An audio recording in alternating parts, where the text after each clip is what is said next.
Welcome and thank you for joining as we dive into What Women Bring, a closer look. What Women Bring 2025 Healthcare Honoree, Dr. Jeannelle Perkins, gives us some insight and understanding of mental health and the Black community, as well as its impact on intimacy. Her candor is refreshing and her brilliance is only matched by her sense of humor. Listen, learn, and enjoy. Welcome, Dr. Jeannelle. How are you today? I'm well, thank you. Thank you for being here. Absolutely. I'm not going to be able to sit still because I'm so excited. I really have been wanting to have this conversation. Oh, I'm excited. For a long time, even before, we've met. Oh, and absolutely. we've even, I came to a party when the Harbor Club was way downtown. Absolutely. So we know each other. Mm-hmm. But I just learned so much more about you at the event. And I'm just so excited. So I want to dig in. Well, let's do that. Awesome. I'm ready. So you are the founder and CEO of Haruki, Resilience and Recovery, and TMI, Counseling and Coaching. Yes. Okay, is that a mouthful? A little bit. A little bit. Yeah. But it's exciting.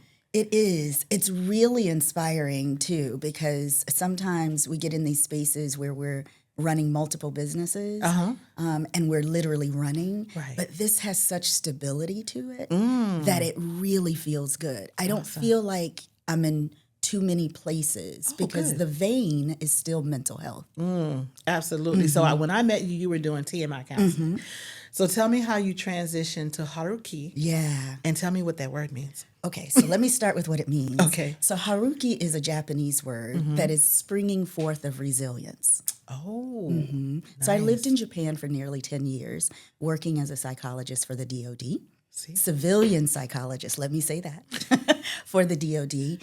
And what I found was that we have this incredible resilience within us, but we don't always know how to tap into it. So there's this idea of how do we spring forth that resilience so that we can see it with greater magnitude. Wow. So that's where the word Haruki comes from. The transition, though, is because I always wanted to have a larger reach in terms of helping the community with mental health. Yeah. And TMI counseling and coaching really was more one-on-one, right? My private practice space. Yeah. Haruki is much broader because it's a proactive AI-generated platform. What? Yes. I did not know the AI part. It's a tech firm Whoa. that does resilience training for first responders in the military. So now I'm in agencies that are tapping into fire departments, police departments, et cetera, by the hundreds, and thus touching families and the community, which is what I wanted the reach to be. I love one-on-one because then we get into the real nitty-gritty. Right. We do some stuff in there. Yes. But I really wanted to see the community grow in a deeper way and that the reach is beyond what I can do personally. Wow. So it has to be a SaaS, web-based kind of model. I love that. See, I keep learning new stuff. One thing that really struck me during the luncheon was just how open and vulnerable and honest. Like you laid it out there. And so I wonder, because you talk about some deep stuff and it's deep to some people, sex, deep to That some thing. people, that thing. Some people it's like, that's that thing. That's how we got here. Okay, let's start from the beginning. Right. So how do people react? Because even at the luncheon, you were like, aren't we all grown? Like, can't we talk about this? Yeah. So how do people react to you when you are talking about sex and intimacy? Because we understand they're not the same. No. All the time. They're not the same. No. One can include the other, but they're not the same. Yeah. I think the reason that most people are able to have the conversation with me is because I come from a place of mental health. Right. And how the mental health impacts your ability to be intimate with one another, whether that's your girlfriend next door or your spouse, your partner, whatever that looks like. You cannot be truly vulnerable and intimate sexually or in a deep connection with anyone when your mental health is at risk. Right. Or if at that particular point you're living with depression or anxiety, we all deal with it. But sometimes we ignore it, and then it really becomes a crisis. Yeah. And that's when it begins to impact our sexual relationships Right. and our sexual health. So when I start that conversation, people sort of go, oh, Yeah. now I understand why Yes. there's a problem with impotence. Or now I understand why I don't have arousal. Or now I understand why I may need some medication in order to help me get to a place where I can just have a conversation. Right. Right. Just right. communicate. But if that's the need, then we have to be honest with ourselves and begin that journey of saying, what do I need to do differently so that I can have the most fabulous sexual relationship? Right. Because I believe it's all about, your passion over performance. Pleasure over performance. I love that. Yes. So how did you get there? Like, what did you study? How did your studies lead you here? Because you've done a lot. You've been in Japan. You've done a lot. But I know a lot came before here. Absolutely. So how did you get there? So I grew up in a family of ministers, and my parents were ministers. And so they ran the marriage excellence ministry at our church. And one of the things that I got to see as an only child was families that came back for the same issues over and over again. Now, don't get me wrong, because I don't want nobody writing me letters. I love the Lord. He heard my cry. Okay? So the challenge was that we get so deeply spiritual about things sometimes that we're no earthly good. And so we don't know what to do with it when it's time to really manifest, right? We expect this big boom to happen. So when I saw that, I thought, there's got to be more to this that we're not doing, that we're not digging into. And I went back to school and said, I'm going to do marriage and family therapy because my bachelor's is in business communications. Wow. Because at my heart, I'm an entrepreneur. That's what I've done all my life. When I take a job, there's a reason to take the job. Either I need insurance, just saying, or I need to pay off a bill. Right. But unfortunately, it's not going to be there that long. But because I'm an entrepreneur by spirit, Absolutely. right? So I went back to school, decided to get my degree in marriage and family therapy, and I thought, that's where it is. It's that communication piece and how to actually do it. It's not just the simple, listen to what she said. Sometimes you have to literally calm your spirit in order to be able to hear. And if your polyvagal system, your somatic system, your nervous system is all up in, you can't hear someone trying to tell you that all they really want you to do is pay the bill on time. Yeah. We're trusting God, but can you go to work? That's deep. That's real. I mean, that's the thing that really moved me toward marriage and family therapy. Yeah. Was how do we get to the place where in our spiritual home, we can manifest these skills that create our natural home that is harmonious and kind-hearted and humble in spirit? Go ahead now.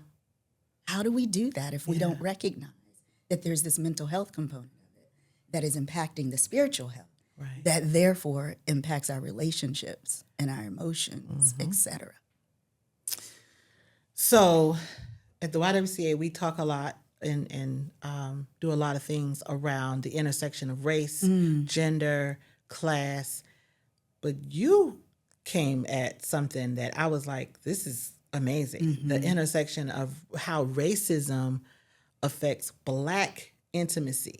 Very specifically. And your TED Talk was amazing. Thank you. So thank you. I want the people, and I want them to find that TED Talk too. So we'll talk about that at the end. I want to make sure people get that, and we'll link to that. But tell me about how racism impacts Black intimacy. Yeah. One of the things that I don't think we realize is that when we are encountering racism day in and day out, it is literally leaving markers on our DNA. And what we already know from research and science is that African American women have the greatest levels of depression due to racism. The men are shortly behind due to racism. And that's across the systemic barriers that exist, the institutional barriers that exist, cultural conditioning that exists, even within our own homes. Because we're watching the same television shows, we're reading the same materials, we're getting the same news, and though we think that we're rejecting what is the negative, stereotypical, we're really soaking it in. Yeah. And so when it's time to have conversations with one another, we have that bias too. We're hearing in the back of our minds all of the racial slurs, innuendos, microaggressions, that we hear outside the home. Yeah. And they come in and they have a huge impact. Yeah. And as a matter of fact, there's a study that was done a few years ago that demonstrated, and this kind of blew me away, that the reason we have higher divorce rates in our upper middle class and wealthier Black communities is because they experience more racism than those that are socioeconomically impacted. Why? Because we have more exposure. Wow. We're in the suburbs. True. We're in white environments. And most of the time, it's homogeneous in the hood. It's just us. So we might see some colorism, but we're not going to see racism. Right. Common sense ain't so common because that makes so sense. That makes so much sense. But that's how that works. Yeah. So we have to begin this process of looking at race-based traumatic stress in the same way we look at post-traumatic stress disorder, because they carry the same tenets. The only difference is that with race-based traumatic stress, you have no idea when it's going to hit you. You could be walking down the street and there you are, once again, hit by racism. Simple things that happen. Right. But with PTSD, it usually is a memory or something that happens all of a sudden that brings you back to a memory of what occurred. But when you can't avoid it, and I think even about now, the things that are happening politically and how many of us are saying, when is it going to be our turn? Pay attention. That is the vicarious race-based traumatic stress. Yeah. Has a huge impact. So with all of that, and that makes perfect sense to me now, but we still know that there's this stigma in the Black community. So although this all makes sense, how do we reduce the stigma when it relates to getting help and getting treatment? How I'm sure you face that. Yeah. It's really about the continuation of having the conversation. When we get our churches to begin talking about mental health, which has begun, so many are really talking about the fact that, I mean, first of all, Jesus had 12 disciples. We got that. So if he couldn't do it all by himself, and he needed 12 people to help him out, what makes us think we can do it on our own? Right. No, we need some others to help us out. So God sent a physician for, the diabetes or heart disease or what have you, and you'll go to the doctor for that. When you break your leg, you don't sit there and go, oh, girl, what's wrong with you? You need to get up and walk on that. Just walk it off. No, you go get a cast. So when you're struggling with anxiety or depression or bipolar disorder, or the one that no one wants to talk about that has difficulty getting diagnoses, is narcissistic personality disorder, borderline personality disorder. All of these things exist in our community. Yes. So we have to keep talking about it. I mean, who was it, Peter, that cut off the ear? Wasn't that anger? Yes. Okay, Anger. so if he could get angry. Right. I mean, anger requires sometimes some assistance. You need to get some mental health assistance with that. Right. If your anger is at a place where you cutting off people's ears, shooting people, slapping people, cussing people out all the time, we might need to talk about this. Might need to be conversation. A conversation. Absolutely. But keeping it going, just talking about it can And help. that begins to remove the stigma. It's not just saying, oh, girl, there's something wrong with him. He need to do something about that. No, maybe we need to stop for a moment and say, what are we going to do about it? Yeah. What do you think would help you no longer be angry at work or constantly somebody's after you? You're the person who's always the victim. Well, let's stop and think about this for a minute. Well, why don't we go together? Yeah. How many times have you had to take your husband to the doctor because you're like, I'm going with you? Yes. So we both can hear what's going on. Exactly. Yes. So we have to do it together. That's how we remove the stigma. I love it. Instead of saying you cray-cray, right? You OCD. Stop calling people things that you don't know really exist for them. Exactly. Yeah. Because that's where the stigma comes from. So we keep talking about it, keep the conversation going. We've got churches on board now. We got Black people going to, Black and brown people going to see their therapist. Absolutely. There's still no standard of care. There's no policy. And I heard you talk about that from the stage. And I know I thought about my own EAP back in the day. I think they paid for 6 sessions. Yeah. And then insurance was like, well, no, we You don't should pay be for good that. now. Right. Right. You should be all right. Yeah. And it's like, but I'm not. No. And So- I think that's the thing about mental health that we misunderstand. So when people say, for example, you have depression, you could have depression for a 12-month period, a 6-month period, or you could have depression for 5 or 10 years. So the challenge is that the policies that are created around the insurance industry is that once you're diagnosed with something, they rarely take it away. Right. And so that means every time you enter into a space that seeks to understand what your stability is, then you're always going to have that label. And that's why people are running from getting therapy and getting help. Gotcha. So you can't always do it in 6 or 10. I have clients that have been with me for years, and it went from like every week to every 3 weeks to once a month to I see you every other month. You check in twice a year to maybe coming back to every week because something happened, right? And then maybe it's like, okay, I've gotten that. I'm good. Grief, for example, securities in its root, not linear. So 3 years down the road, grief could hit you very differently than it did the day your parent passed. Absolutely. Absolutely. I woke up this morning saying, I miss my mama today. Like, I really miss my mother today. And nothing happened. I had a great day yesterday. Right. Nothing happened. I just woke up and she was on my mind. So imagine if today there's a lot of sadness that comes and maybe it lasts for a couple of days. Are you now deeply depressed? No. Right. But you are grieving. And if it starts to go longer and it impacts your workspace, your relationships, then getting someone to talk to who can really give you the tools and techniques you need to move beyond it makes sense. But why do I need to diagnose you in order to help you get through your grief? Right. Those and are the insurance won't challenges. pay for it. Nope. Those are the challenges that exist in policy. Yes. Yeah. So you forged your own path. You do a lot of things you're doing and have done. Not a lot of people are doing. Okay. And you are an only child. I am. And we talked a little bit about talking to that younger self. So my question for you is, where did that confidence and that I'm going to push through and I don't care if everybody's doing it or nobody's doing it. I'm doing my own thing. Yeah. Where did that level of confidence come from? You know, I was very blessed to have parents who just never really told me I couldn't. I don't think there was a single thing I came home and said, I want to do that they said you could not do. Now, they might have helped me see it might not be the greatest idea to do a thing. Like I remember I wanted to be a cheerleader for the rest of my life. And my father began to talk about what would happen when I got older. And you see how your grandmother looks and she's aged and she's not walking real well up those stairs. You're going to be doing splits at 80. And I'm like, I can do it, right?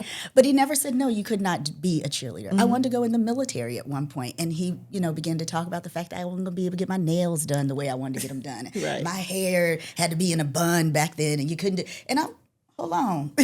Wait a minute. That don't fit. Maybe that's not what I really want to do, right? But never said, no, you cannot do it. Right. So because I had this space where I was able to really explore within reason, because I told you they're ministers, so there's that religious component of it as well, right? Yeah. But I was able to really explore. I don't know that there are many people that I hear no from that I believe them. Now, you might mean not right now. Right. Or I'm not the person to tell you yes. Or help me see how I can get you to a yes. Yeah. And I don't believe in no. Yeah. Yeah. I like that. I have a girlfriend who said to me years ago, and I keep it, do not take no from the person who doesn't have the authority to tell you yes. How are they going to tell you no? They can't even tell you yes. Who are you?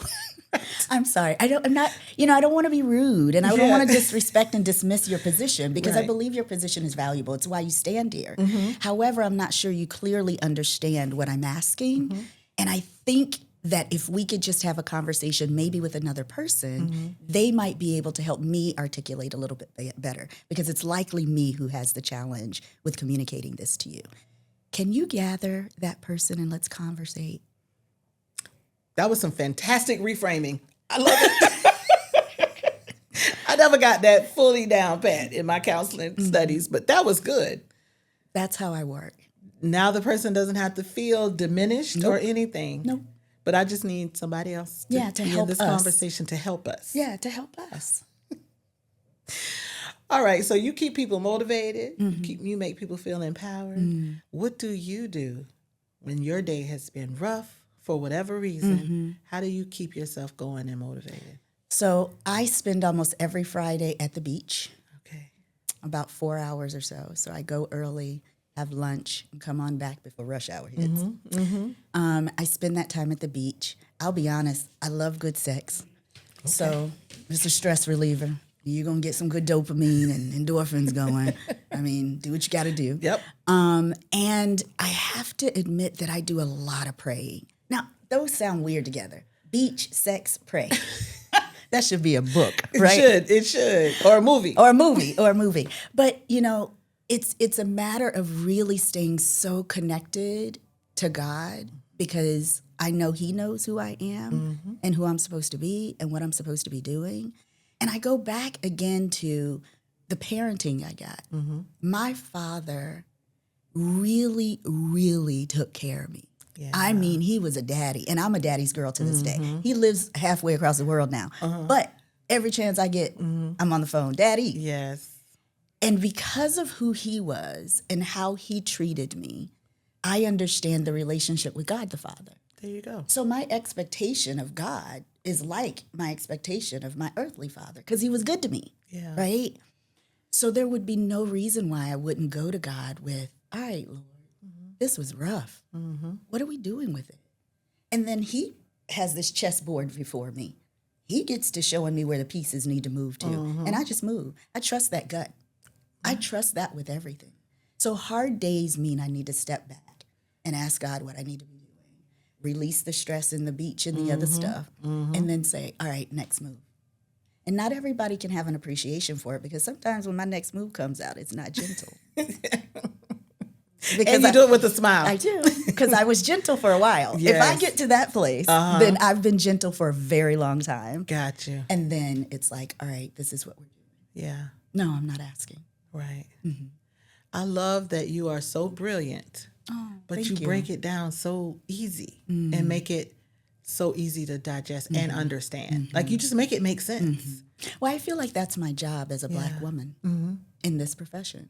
I think we get so clinical in what we're doing that we lose people. And that's part of the stigma. But when I'm just sitting with you and we like, no, ma'am. Yes. Right? When my clients come in the office and they tell me certain things, I go, oh, wait. See, I'm not the one to say, well, how does that make you feel? Right. And what do you think about that? Like, girl, wait a minute. That's not what we said 2 weeks ago. So tell me how you changed that. Yeah. What made you decide to change that? Yeah. We have those kind of real conversations. And at the same time, you know, I'm not your friend. Right. I'm your therapist. Right. But I'm your therapist that's going to tell you the truth. Yeah. Because nobody else in any other space might be doing that for you. Exactly. So you're serious, you are, but I know you're lots of fun. I've had some fun with you. So I know you're lots of fun. Thank you. And I know you have friendship circles. I think they're like pockets of people and you have so how important is that to your self-care practices? Vital. Travel and friends. Oh my goodness, everything. It feeds my soul to travel, to go home, to take and when I say home, I mean Maryland. My family's in the Baltimore area. To take my friends with me, like, it feeds my soul to just say, come on, girl, go with me. Oh, wait, I don't know if I have, hey. If you can get the days off, I'll pay for everything. You pay for your flight. Gotcha. Are you kidding me? Come on. Yes. Because without them, I could not be here. And I could not be me. Right. They literally uplift me and keep me and hold my confidence, because I need a place to tell somebody about, like, The stuff. And I have a therapist. I see my therapist every week because if I didn't, oof. Oh yeah, because you take in a lot, so you got somewhere. You All gotta day, have every somewhere day. to put it. All day, every day. Yes. But my friends are the people who have been with me through the stuff. My dearest friend, we've been together now almost 30 years. Yeah. And so she is the one charged with finding my journals and burning them in the event of my demise. She's the one in charge of making sure that the right songs are played because my children will likely be like, I am not doing them. My mother-in-law's of mine. Right. All those kinds of things. She knows where the bodies are buried, right? And some of them she helped me put there. Yes. So it's that type of relationship that keeps you solid, that you know no matter what. Right. I mean, I remember asking her probably last year, that particular friend, when are we going to have our first fight? Yeah. Shouldn't we argue by now? And she's like, girl, if you don't leave me alone. Like, I was just trying to be, a little realistic because I think friends are supposed to fight at some point. Right. I said that to my daughter the other day. I was like, this is not a real mother-daughter relationship. You're supposed to be angry with me at some point. She's like, do we want to try and start a fight? I was like, let's see what happens. It didn't work. Yes. Because I just don't, that's not my energy. My energy is not to be angry or upset or dismissive. It's to pull people in. Yeah. And my friends know that. If they need me, I'm there in a heartbeat. So you mentioned your daughter, and before we started recording, we talked about our adult children. Yes. So let's talk about your girls. Oh, my goodness. Look at that smile. I know you can smile any brighter. My heart beats, truly. Yeah. I have two daughters, Courtney and Najee. And Courtney's the oldest. She's 34. She lives in St. Thomas. Oh, wonderful. She's a nomad. She will pick up the phone and say, oh, I think, today I'm going to move to Paris. Okay. How long you been thinking about this? 2 days. Okay. Well, let me know what you need and, how you're going to make that happen. And sure enough, she'll be off at Guam and move to California. And now she lives in St. Thomas. But my family's a traveling family. Yeah. So it's in her blood to kind of get up and go. But she is my crunchy granola girl. That's what I call her. She teaches yoga and mindfulness and does sound baths and all kinds of things, right? She used to do some tarot readings, which used to drive me bonkers because when she lived with me, and she don't care when I say this, like I get approval for my stories. I will ask, can I tell this story? But when she lived with me, I would say to her, you have to go on the lanai and do a tarot reading. You cannot do a tarot reading in my house. She's like, Mom, you put too much, I don't care what you say. Right. The spirits up in here going to be the ones I put up in here. But never a moment where it was just like you are wrong or bad or how dare you, right? Because that's an exploration of her spiritual health. Absolutely, right. So that's my oldest. Yeah. My youngest lives here in North Charleston. Okay, she's 29, and she is probably the person who travels all over the place with me. She will jump up in a heartbeat. We're getting ready to go to Aspen and hang out in the snow. We love the snow. Oh, I'm so excited about it. So the oldest called and said, how dare you guys go on vacation for Christmas without me? And we said, girl, you don't like the cold. Right. We decided we go into Aspen. Now, when we go to Florida or we go, wherever, Belize, we will call you. Trust me. But they both are just brilliant kids, and they're so respectful of all people. And yet, at the same time, I tease them because they can be a little hood days. Ooh, they can be hood some days. And I'm like, where'd you get that? Where do they get that from? I don't know. I don't know. I said, I thought I hid that so well. Apparently, it was seeping out, and I didn't know it. But every now and again, they do things that make me go, okay, they're my children. No, but I love them. They're brilliant kids. Tell. Absolutely brilliant. Awesome. Yeah. My life wouldn't be the same without them. So you talked about being, getting jobs, just having jobs, right? Because you need it for whatever. Serve a purpose. Yeah. So what's one of the funniest or most unexpected jobs that you have had? Unexpected. Well, so I worked in a grocery store, but I was in high school. So I don't know if that fits, but I worked, the worst. Let me do this one. Okay. Oh my goodness. I worked for Roy Rogers for 4 hours. For 4 hours? Wait, how only 4 hours? Who told you to go home? Nobody. I decided it was the end of my shift. I was supposed to be there 2 more hours. I couldn't do it anymore. And no disrespect to anyone who works in fast food, but I couldn't. And now I rarely eat fast food. It was so tough. The floor was so slippery. People were just not very kind in their ordering. I burned my hand trying to make some French fries. Not that you was a terrible fry girl. And I know all you got to do is drop those, right? Yes. I was too bougie for dropping fries. So what I did was I went and got a job at a bank. Wow. You walked out of Roy Rogers and into the bank? I literally got a job at the bank and then started telling all my girlfriends, they have these teller positions for the after hours, right? Oh. So, that 3 o'clock to 6 o'clock or 6:30 at the bank. Well, I don't know if they still do that or not. I don't have because, no idea. everything is digital now. Yes. But they needed tellers to fill that space. So all 3 of my girlfriends, we all got jobs at the bank. And from my sophomore year in high school until my sophomore year of college, because when I would come home, I'd go back to that same bank. Wow. And work. Wow. So I went from $2.35 an hour to $11 an hour. Oh, yes. I was working at Savings and Loan before the bus came.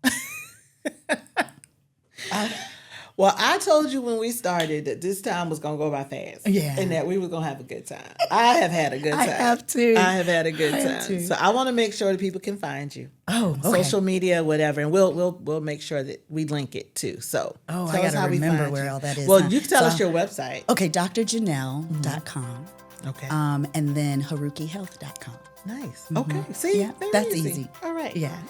Well, this has been fantastic. Thank you for so having much. me. I have enjoyed myself. Me too.